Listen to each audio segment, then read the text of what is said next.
പ്രകൃതിദത്തമായ ചുണ്ണാമ്പ് കല്ലിൽ നിന്ന് വേർതിരിച്ചെടുക്കുന്ന ഫസ്റ്റ് ക്വാളിറ്റി ലൈം പൗഡർ. ഏറ്റവും നല്ല വെള്ളനിറത്തിൽ തരികളില്ലാതെ പൊടിരൂപത്തിലുള്ളതാണ് മലബാർ ഹൈഡ്രേറ്റഡ് ലൈം പൗഡർ. കുമിൾനാശിനിയായ ബോഡോ മിശ്രിതം തയ്യാറാക്കുന്നതിനും ജലശുദ്ധീകരണത്തിനും മണ്ണിന്റെ അമ്ലത ക്രമീകരിക്കാനും ഏറ്റവും അനുയോജ്യം. 1% വീര്യമുള്ള ബോഡോ മിശ്രിതം തയ്യാറാക്കുന്നതിന് പൊടിരൂപത്തിലുള്ള 1 കിലോ തുരിശ്, 1 kilo Malabar hydrated lime powder എന്നിവയാണ് ആവശ്യമായുള്ളത്.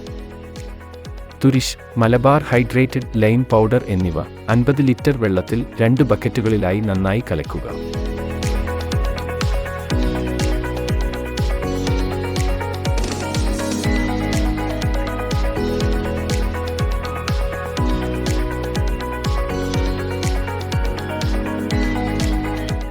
അതിനുശേഷം തുരിശ് ലായനി മലബാർ ഹൈഡ്രേറ്റഡ് ലൈം പൗഡർ ലായനിയിലേക്ക് അല്പാൽപമായി ഒഴിച്ച് നന്നായി ഇളക്കി കൊടുക്കുക. മിശ്രിതം നല്ല നീല നിറമാകുന്നതുവരെ നന്നായി ഇളക്കി കൊടുക്കുക. നല്ല നീല നിറത്തിലുള്ള ഈ മിശ്രിതമാണ് ബോഡോ മിശ്രിതം.